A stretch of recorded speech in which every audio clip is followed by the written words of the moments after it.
तब तक भगवान जाए के पहुंचे, बोले मैया भूख लगी है, माखन रोटी दे दे।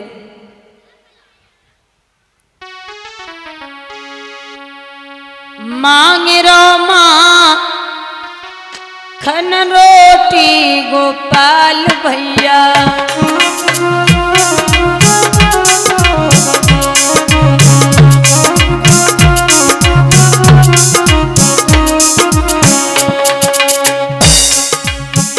मांगे रो माखन रोटी कन्हैया भैया।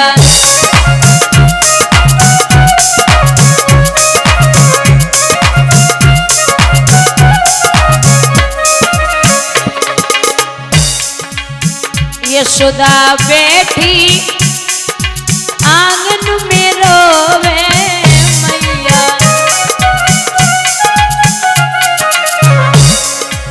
आंगन में रोवे, आंगन में रोवे।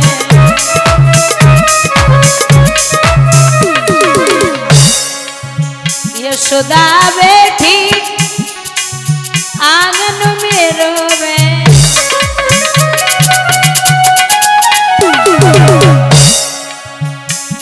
जकी कपी रही बोटी बोटी गोपाल भैया।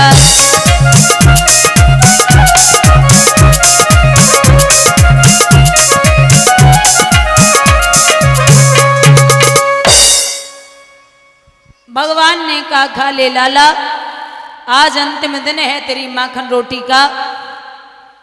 भगवान दांती पीस के बोले आज ऐसा कौन सा पहाड़ टूटने वाला है जो माखन रोटी छूट जाएगी। तू ना जाने हम में और बलराम भैया में कितनी ताकत है। भैया मारेंगे एक लात तो 60 कोस उड़ जाएगा, मोहन के एक तमाचे में वो नीच न उठने पाएगा। तू हमें माखन रोटी दे दे। भगवान ने माखन रोटी खाई। दामा संकीर्ण मदन छदामी बलदाऊ भैया, दामा से भगवान ने गेंद ली और काली देह की तरफ भगवान चले। तालियों का साथ देते हुए सभी बोलेंगे, काली देह पे खेलन आयो री, ओ मैया तेरो लाला काली।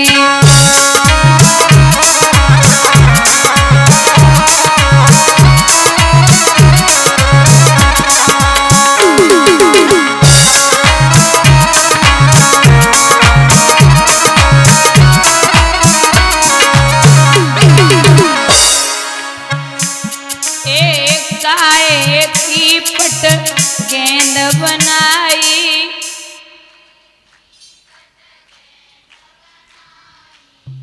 गाय की पट गेंद बनाई,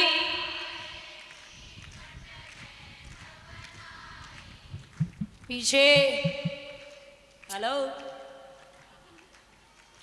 ऐसे ताली बजा लो। अच्छा अब काय को डंडा लायो रियो मैया तेरो लाला।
अब चंदन डंडा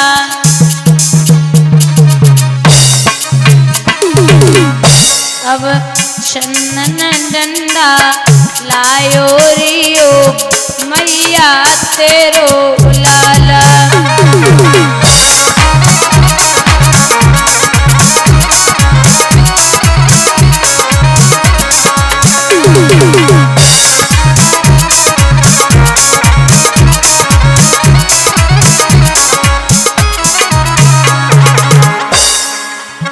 मारो टोल गेंद गई दाने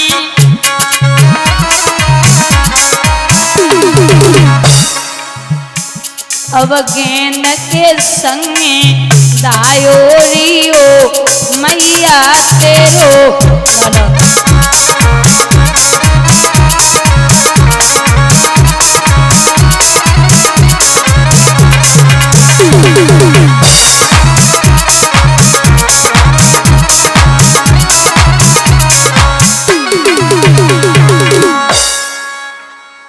काली देह पे भगवान इधर से उधर गेंद फेंकने लगे।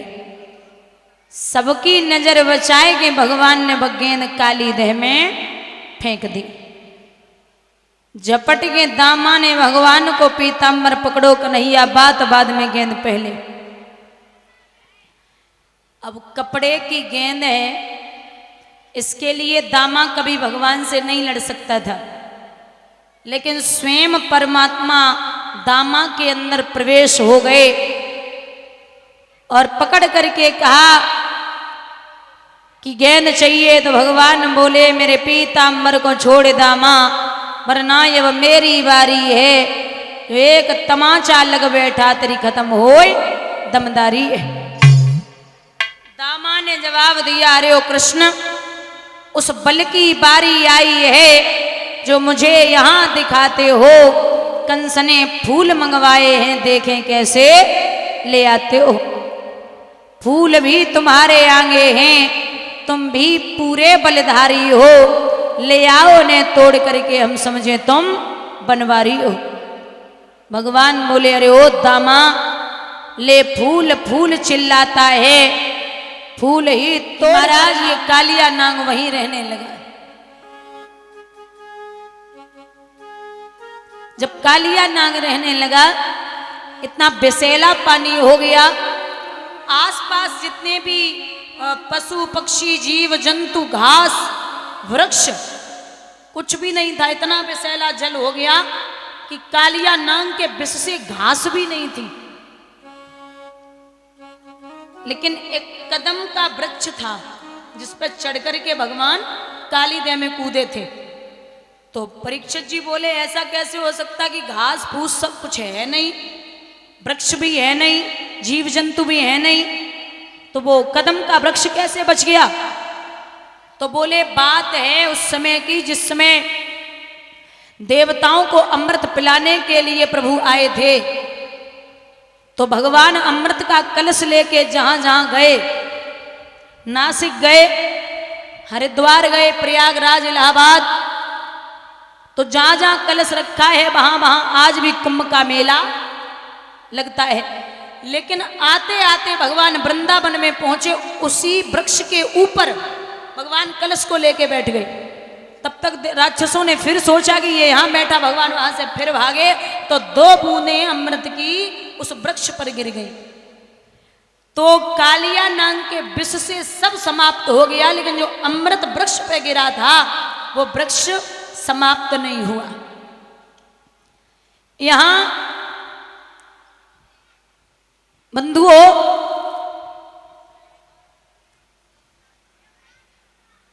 एक दिन की बात है, बाबा नारद भोजराज कंस की कचहरी में पहुंचे। तो वहां पर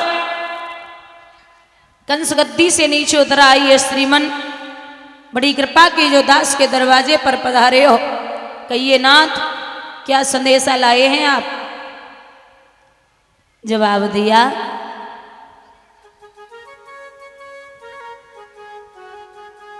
कि कृष्ण और बलराम का कुछ हुआ नहीं महाराज। अगासुर, बकासुर, तृणाव्रत, धेनुकासुर, सकटासुर, पूतना सब भेजे लेकिन कोई लौट के नहीं आओ। किसी ने ये नहीं बोला कन्हैया गोरो है या पीरो है या नीलो है या कारो है या गोरो है।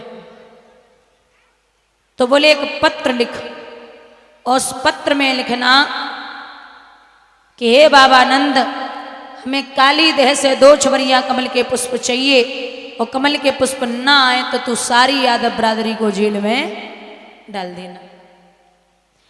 पत्र लिखा, बाबा नंद ने वो चिट्ठी पढ़ी, बहुत बेचैन हुए, सब परेशान हैं। मैया यशोदा बैठ के रोने लगी।